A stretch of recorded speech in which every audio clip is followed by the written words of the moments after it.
అన్న చెప్పండి, లష్కర్ ని జిల్లాగా ప్రకటించాలని చెప్పేసి ఈ రోజు ప్రధానంగా డిమాండ్స్ వినిపిస్తా ఉన్నారు. దీనికి సంబంధించి మేము సికింద్రాబాద్ ప్రాంతాన్ని ప్రత్యేక కార్పొరేషన్గా ఏర్పాటు చేసి మా యొక్క నిధులు మాకే ఖర్చు చేయాల్సిందిగా డిమాండ్ చేస్తా ఉన్నాం. ఇప్పుడు ఉన్నటువంటి 150 డివిజన్లని 300 డివిజన్లు చేయడం అనేది ప్రభుత్వం యొక్క నిర్ణయం సరైంది కాదు. తెలంగాణలో కానీ ఆంధ్రప్రదేశ్లో కానీ చిన్న రాష్ట్రాలు ఏర్పడుతున్నాయి. చిన్న రాష్ట్రాలు ఎందుకు ఏర్పడుతున్నాయి? అభివృద్ధి కార్యక్రమాలు అమలు చేయడానికి చాలా ఈజీ అనే ఉద్దేశంతో చిన్న రాష్ట్రాలు ఏర్పడుతున్నాయి, చిన్న జిల్లాలు ఏర్పడుతున్నాయి. ఈ తరుణంలో ఉన్న 150 డివిజన్లలోనే కార్పొరేషన్ అమలు చేయలేకపోతుంది. డెవలప్మెంట్ యాక్టివిటీ కార్పొరేషన్లో డబ్బులు లేవు, సిబ్బంది లేరు. ఇట్లాంటి తరుణంలో ముఖ్యమంత్రి గారు గొప్పలు చెప్పుకోవడానికి 150 డివిజన్లను తీసుకొని 300 డివిజన్లు చేస్తానది సరైన చర్య కాదు. సో మా ప్రాంతం ఆల్రెడీ ఇప్పటికే హైదరాబాద్ సికింద్రాబాద్ అని చాలా అభివృద్ధికి ఆమడ దూరంలో అయిపోయింది. ఫైనాన్షియల్ డిస్ట్రిక్ట్ మణికొండ కానీ నార్సింగి కానీ ఫైనాన్షియల్ డిస్ట్రిక్ట్ ఇట్లా కొత్త ప్రాంతాలు ఏవైతే ఏర్పడుతున్నాయో అన్ని అభివృద్ధి అవుతున్నాయి తప్ప మా ప్రాంతం మాత్రం మరుగున పడిపోతుంది. సో కాబట్టి మా నిధులు మాకే ఖర్చు చేయాలంటే కేవలం ప్రత్యేక కార్పొరేషన్ ఒక్కటే దీనికి సరైన మార్గం అని చెప్పి మేము డిమాండ్ చేస్తా ఉన్నాం. కాబట్టి ముఖ్యమంత్రి గారు వెంటనే ఆయన 300 డివిజన్లు చేసుకొని 400 చేసుకొని మాకు సంబంధం లేదు. మా లష్కర్ కు సంబంధించినటువంటి మా మున్సిపల్ డివిజన్లు మా కాన్స్టిట్యూన్సీలు కలిపి ప్రత్యేక కార్పొరేషన్ ఏర్పాటు చేసి మా నిధులు మాకే ఖర్చు చేయాలని చెప్పి మా యొక్క ప్రధాన డిమాండ్.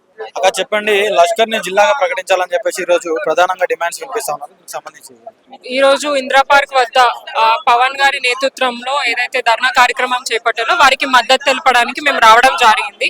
సో ఒక సికింద్రాబాద్ లష్కర్ జిల్లాని ఏర్పాటు చేసి సికింద్రాబాద్ ఒక సపరేట్ కార్పొరేషన్ గా ఏర్పాటు చేస్తే ఇక్కడ ఉన్న ప్రాంత ప్రజలకి డెవలప్మెంట్ జరుగుతుంది, నిధులు కూడా అదే విధంగా ఉంటాయి. ఎందుకంటే ఈ ప్రాంతం ఒక హాట్ కేక్ లాగా హైదరాబాద్ కి.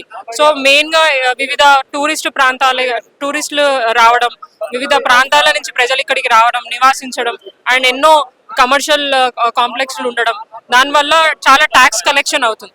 కానీ ఇక్కడ వచ్చిన ట్యాక్స్ కలెక్షన్ అంటే తీసుకుపోయి శివారు మున్సిపాలిటీ ప్రాంతాల్లో పెట్టి డెవలప్మెంట్ చేస్తా అంటే మా సికింద్రాబాద్ ప్రాంత ప్రజలు ఒప్పుకుంటలేరు. సో సపరేట్ గా ఏదైతే రేవంత్ రెడ్డి గారు నిర్ణయం తీసుకున్నారు, ఒక 3-4 కార్పొరేషన్లు చేస్తాం, డిలిమిటేషన్ చేసి 150 నుంచి 300 చేస్తా అన్నారు. దాన్ని బేస్ చేసుకొని మా డిమాండ్ కూడా వారి ముందు పెట్టడం జరుగుతుంది. ఒకవేళ దీన్ని సికింద్రాబాద్ సపరేట్ కార్పొరేషన్ చేస్తే మాకు కూడా ఎటువంటి ఇబ్బందులు ఉండే మా డెవలప్మెంట్ జరుగుతుంది. ఎందుకంటే గత 10 సంవత్సరాలుగా దానికంటే ముందు వెనుకబడింది. 10 ఏళ్ళగా మేము ఎన్నో డెవలప్మెంట్ కార్యక్రమాలు చేపట్టి కొద్ది గొప్ప మేము సికింద్రాబాద్ ని డెవలప్మెంట్ చేయగలిగినాం. కానీ గత 2 ఏళ్ల నుంచి ఎటువంటి అభివృద్ధి కార్యక్రమాలు జరగట్లేదు, నిధులు కేటాయించట్లేదు. సో ఇది కంటిన్యూ అవుతుందేమో అనే ఉద్దేశంతో ఒక కార్పొరేషన్ ఏర్పాటైతే మా నిధులు ఇక్కడే ఉంటాయి, మా డెవలప్మెంట్ ఇక్కడే జరుగుతున్న ఇంటెన్షన్ తోటి వారు తీసుకున్న ఈ నిర్ణయానికి మేము సంపూర్ణ మద్దతు తెలుపుతూ వారికి ఇక్కడ పార్టీలకు అతీతంగా చాలా మంది నాయకులు ఇక్కడికి వచ్చి ఈ కార్యక్రమానికి మద్దతు తెలుపుతున్నారు. అదే విధంగా మా ప్రాంత ప్రజలు కూడా దీనికి మద్దతు తెలుపుతున్నారు. ఉన్న 150 డివిజన్లే ప్రాపర్ గా మెయింటైన్ చేయడానికి రావట్లేదు. అడ్మినిస్ట్రేషన్ ని ముందుకి అంటే ఎట్లా తీసుకెళ్లాలో రేవంత్ రెడ్డి గారికి అర్థం అవ్వట్లేదు. ఒక మున్సిపల్ శాఖ మంత్రిగా ఉండి శానిటేషన్ ప్రాపర్ గా చేయలేకపోతున్నారు. ఇక శివారు మున్సిపాలిటీ ప్రాంతాలను ఇక్కడ తీసుకొచ్చి ఏం డెవలప్మెంట్ చేస్తారు?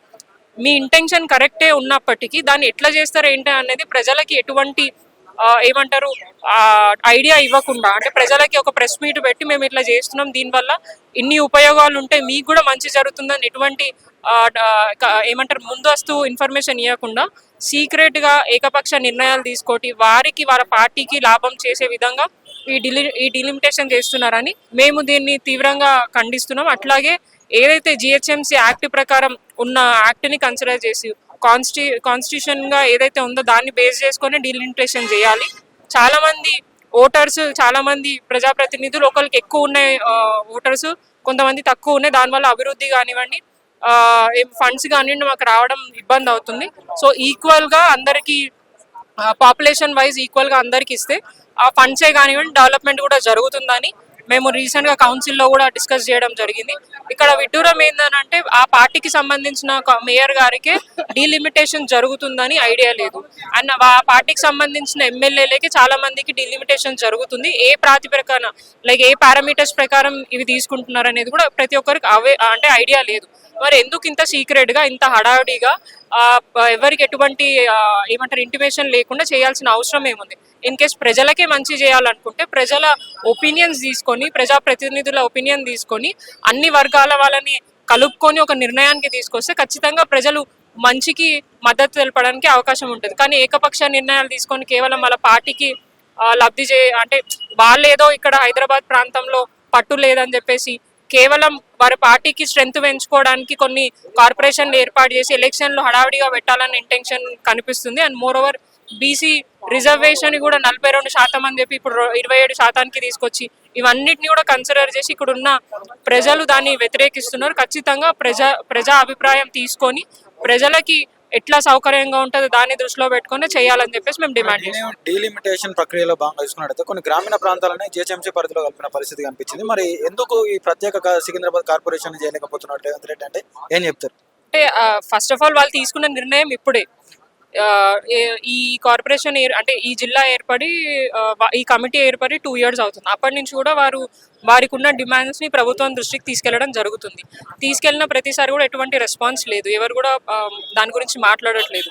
సో ఎవరు ఇప్పుడు ఇక్కడ కూర్చున్న వ్యక్తులు కూడా వాళ్ళ అవసరాల గురించి మాట్లాడట్లేదు, ప్రజల అవసరాల గురించి మాట్లాడుతున్నారు. ఇప్పుడు సికింద్రాబాద్ గతంలో అంటే బీఆర్ఎస్ కి రాకంటే ముందు ఏ విధంగా ఉండే 10 ఏళ్ల పాటు ఏం డెవలప్ అయింది, ఈ 2 ఏళ్ల నుంచి ఏం డెవలప్మెంట్ జరుగుతుంది. సో దాన్ని దృష్టిలో పెట్టుకొని ప్రజలని ఒపీనియన్ తీసుకొని ఒకవేళ ఒక సపరేట్ కార్పొరేషన్ గా ఏర్పడితే మనకి ఏం జరుగుతుందని ప్రజలకి మేము వివరిస్తూ ఈ కార్యక్రమం ముందుకు తీసుకెళ్లడానికి జరుగుతుంది.